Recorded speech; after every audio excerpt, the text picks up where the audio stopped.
Go ahead with question exercise 6.1 itself. Question number 3. Question number 3 अभी थोड़ा fast करेगा, अभी थोड़ा आइडिया आ गया है ना कि कैसे करना है. तो a company manufactures two types of chemicals A and B. Each chemical requires two types of raw material P and Q. The table below shows number of units of P and Q required to manufacture. फिर a company gets profits of rupees 350 and rupees 400 by selling 1 unit of A and 1 unit of B. ठीक है, 350 profit मिलता है, 350 profit by selling 1 unit of A and 400 profit मिलता है by selling 1 unit of B. Right, formulate the problem P to maximise the profit. अब ये हमारा profit equation है, इज इक्वल टू जेड हो जाएगा. इसको मैक्सिमाइज करना है, ये हमें ऑलरेडी मिल गया ना. ये क्या हो गया हमारा ऑब्जेक्टिव फंक्शन. तो ए और बी इसमें यूज हो गया है सर. तो ये ए और बी क्या है हमारे एक्स एंड वाई, मतलब ये हमारे डिसीजन वेरिएबल्स है.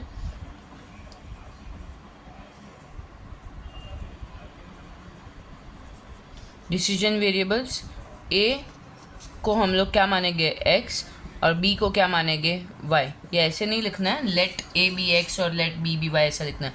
तो हमारा ऑब्जेक्टिव फंक्शन क्या हो जाएगा 350x plus 400y is equal to what Z. इसको क्या करना है मैक्सिमाइज. अब टेबल देखो कि केमिकल क्या है हमारा ए बी और रॉ मटेरियल पी और क्यू 3 2 2 5. ठीक है, अवेलेबिलिटी कितनी है, अवेलेबिलिटी पी और क्यू की काउंट हो रही है ना. तो पी कितना है टोटल हमारे पास 120 और 160. करेक्ट. तो अब हमारा कंस्ट्रेंट्स ऑलरेडी हमें दे दिया कि अवेलेबिलिटी 120 है पी की, मतलब पी पे कंस्ट्रेंट लग रहा है, इसलिए पी और क्यू तो हो ही नहीं सकते ना वेरिएबल्स. जो डिसीजन वेरिएबल्स है हमारे वो पी एंड क्यू हो ही नहीं सकते, और इसलिए वो ए और बी ही आएंगे हमेशा, है ना.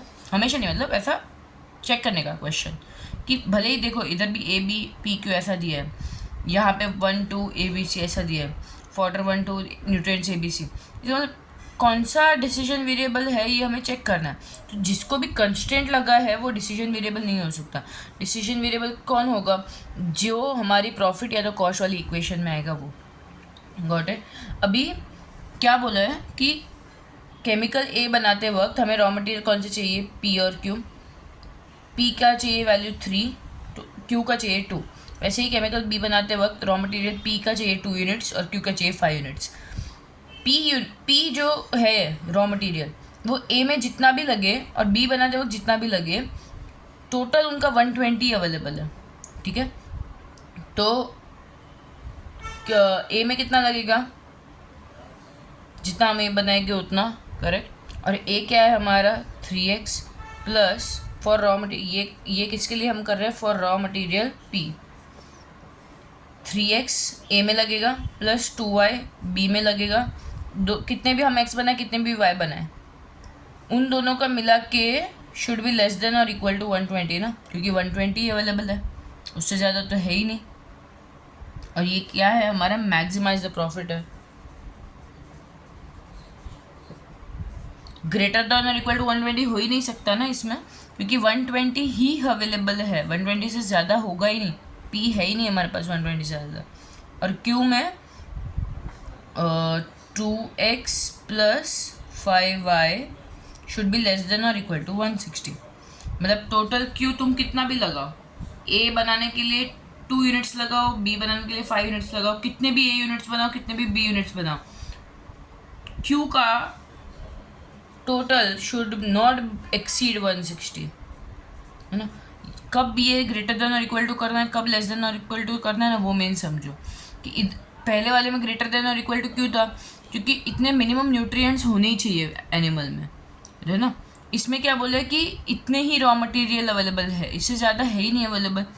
तो तुम जितना भी पी लगा दो 120 से कम ही आएगा या तो इक्वल आएगा, मतलब 120 से ज़्यादा तुम लगा ही नहीं सकते ना. देयरफॉर लेस देन और इक्वल टू 120. यहाँ पे मैक्सिमम 120 था इसीलिए लेस देन और इक्वल टू. वहाँ पे मिनिमम न्यूट्रिएंट्स इतना था तो उतना तो होना चाहिए, उससे ज़्यादा होगा तो चलेगा. इसमें 120 होगा तो चलेगा या तो उससे कम, क्योंकि उससे ज़्यादा अवेलेबिलिटी ही नहीं है. ठीक है, तो ये हमारे क्या हो गए कंस्ट्रेंट्स. फिर क्या हो जाएगा, x ग्रेटर देन और equal to 0, y greater than और इक्वल टू 0। ठीक है, ये क्या हो गए हमारे नॉन नेगेटिविटी कंस्ट्रेंट्स। तो टोटल कंस्ट्रेंट्स कितने हैं ये, समझा। नेक्स्ट सम पे जाते हैं। फोर्थ सम देखो, उसमें क्या बोला है, a printing company prints two types of magazines A and B. The company earns ₹10 and ₹15 on magazine A and B per copy. तो मतलब हमारे डिसीजन वेरिएबल कौन हो गए, ए और बी। तो क्वेश्चन नंबर 4, मैगजीन ए को क्या मानो x, मैगजीन बी को क्या मानो y, क्योंकि प्रॉफिट उनसे ही मिल रहा है ना। तो 10 मिल रहा है पर मैगजीन x प्लस 15 मिल रहा है ऑन मैगजीन y। ठीक है, एंड टोटल प्रॉफिट क्या हो जाएगा हमारा z। इसको क्या करना रहेगा, मैक्सिमाइज करना रहेगा, क्योंकि प्रॉफिट बोला इसलिए। These are processed on 3 machine 1, 2 and 3। Magazine A जो है और बी दोनों मैगजीन 3 मशीन से गुजरेगी, 1, 2 and 3। Magazine A requires 2 hours on machine है, मतलब यहाँ पे 2 hours. Magazine on machine 1 5 hours on machine 2 and 2 hours on machine 3। वैसे ही B magazine B requires 3 hours on machine 1, 2 hours on machine 2 and 6 hours on machine 3, बराबर। और total availability of machine 1 और machine 2 और मशीन 3 का hours कितना है, machine 1, 2 and 3 are available for. Machine 1 कितने आवर्स के लिए अवेलेबल है, 36। मशीन 2 50 आवर्स के लिए अवेलेबल है और मशीन 3 60 आवर्स के लिए अवेलेबल है, करेक्ट। पर वीक के लिए formulate the LPP to maximise the profit.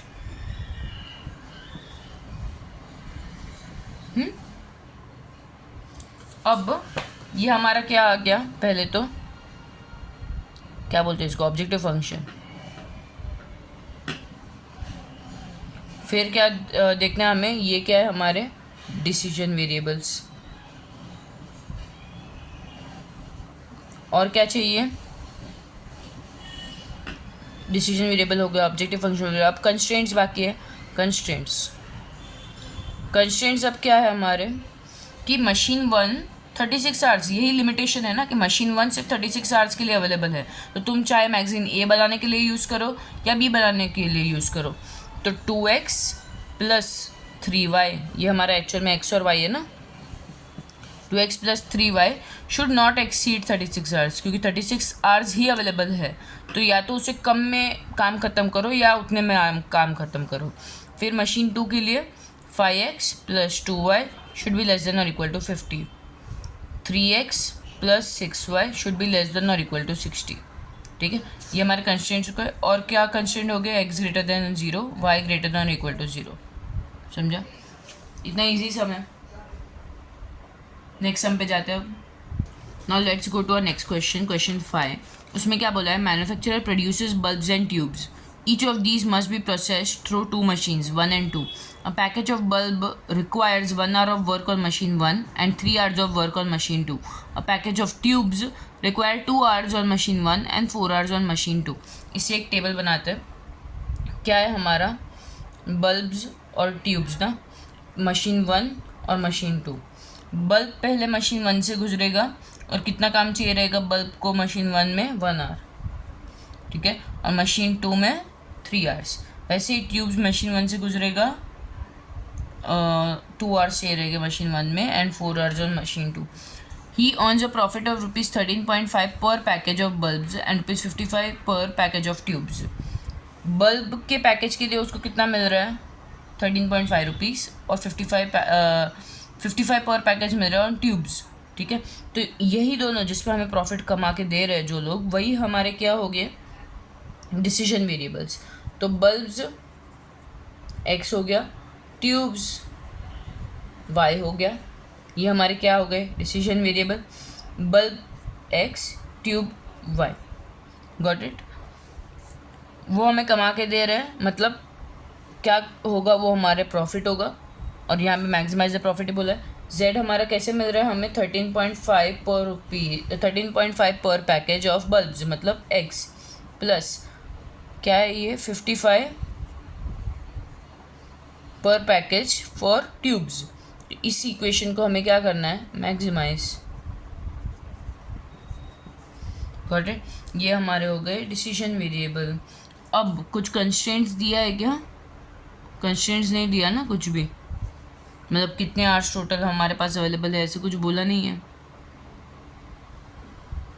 ये क्वेश्चन इनकम्प्लीट है। लास्ट लाइन कहाँ पे खत्म हो रहा है? LPP to maximise the profit, फिर आगे आएगा ही operates machine 1 for at most 10 hours and machine 2 for at most 12 hours. मतलब मशीन 1 10 आवर्स के लिए ही काम कर सकता है मैक्सिमम, और मशीन 2 12 आवर्स के लिए। ये क्वेश्चन इनकम्प्लीट है, ठीक है। क्वेश्चन नंबर 5, तो कंस्ट्रेंट्स हमारे क्या आ जाएंगे? मशीन 1 कितने आवर्स के लिए मैक्सिमम काम कर सकता है? 10 आवर्स, और मशीन 2 12 आवर्स, ठीक है। तो तुम चाहे वो बल्ब बनाने के लिए यूज़ करो मशीन 1 या ट्यूब बनाने के लिए यूज़ करो, तो 1x + 2y should not exceed, मतलब लेस देन और इक्वल टू 10। वो 10 या तो 10 से कम ही होने चाहिए आवर्स, क्योंकि 10 आवर्स के लिए वो मशीन 1 यूज़ कर सकते हैं। वैसे ही 3x + 4y should be less than और इक्वल टू 12 आवर्स, ठीक है, फॉर मशीन 2। और दूसरे क्या कंस्ट्रेंट्स हो गए? x greater than equal to 0, y greater than equal to 0। ये हमारे क्या हो गए? Non negative constraints. Next question पे जाते हैं। A company manufactures 2 types of fertilisers, fertiliser 1 and fertiliser 2। Each type of fertiliser requires 2 raw materials A and B, ठीक है। फर्टिलाइजर 1, फर्टिलाइजर 2, रॉ मटेरियल्स कितने कौन से यूज़ हो रहे हैं? ए और B, okay. The number of units of A and B required to manufacture 1 unit of fertiliser 1 and fertiliser 2 are available. रुको, टेबल ऑलरेडी दे दिया है। F1 F2 ये हमारे फर्टिलाइज़र है, ये हमारे रॉ मटेरियल है। नंबर 2 3 1 4। अवेलेबिलिटी कितनी है? ए की 40 और बी की 70। अब अवेलेबिलिटी इनकी दी है ना, तो ये दोनों डिसीजन वेरिएबल नहीं हो सकते, तो ऑफकोर्स कौन होगा? ये वाले, ठीक है। जिन पे कंस्ट्रेंट लगता है ना, वो डिसीजन वेरिएबल नहीं हो सकते। मतलब एग्जांपल कि तुम अगर समझो लिमिटेड हो, तुम्हारी पोटेंशियल अगर लिमिटेड है, तो तुम्हें वो डिसीजन बनाने का वो देगी ही नहीं अथॉरिटी। अगर तुम अनलिमिटेड हो, तुम्हारे पोटेंशियल अनलिमिटेड है, तुम खुद पे बिलीव करते हो, तो तुम्हें कोई अपने डिसीजन लेने देगा, राइट। जैसे कि अभी तुम लिमिटेड हो, अभी तुम कुछ अर्न नहीं कर रहे, तो मतलब तुम्हारी एक लिमिटेशन आ गई, तो तुम्हें कोई डिसीजन बनाने देने का अथॉरिटी देगा नहीं अभी। बट फ्यूचर में जब तुम अनलिमिटेड हो जाओगे, तब तुम डिसीजंस ले सकते हो खुद के, राइट। ये एग्जांपल सिर्फ याद रखने के लिए, मतलब बहुत सारी फैक्ट्स है इसमें, बट फिर भी ठीक है। तो डिसीजन वेरिएबल्स हमारे हो गए F1 को x मान लो, लेट F1 बी x और let F2 be y, correct. अब हमें डिसीजन वेरिएबल मिल गया। अब ऑब्जेक्टिव फंक्शन देखते हैं। By selling 1 unit of F1 and 1 unit of F2, company gets a profit of ₹500 and ₹750 respectively, ठीक है। Formulate the problem of LPP to maximise the profit. मतलब हमारा प्रॉफिट क्या होगा? Z, वो कितना होगा? 500 जितना F1 सेल करेंगे वो, 500 इंटू जितना F1 सेल करेंगे वो, और 750 जितना F2 सेल करेंगे वो, ठीक है। ये हमारा क्या हो गया? Objective function. इसको क्या करना है? Maximise, correct. और कंस्ट्रेंट्स किस पे लग रहा है? ए पे, है ना। तो 40 कितना भी हम 40 क्या 2 यूनिट्स ऑफ ए हम जितना भी लगाए एक्स पे, प्लस 3 यूनिट्स ऑफ वाई जितना भी लगाए हम वाई पे, 2 यूनिट्स ऑफ ए जितना भी लगा एक्स पे और 3 यूनिट्स ऑफ ए जितना भी लगा वाई पे, शुड नॉट एक्सीड 40, क्योंकि अवेलेबिलिटी उतना ही है।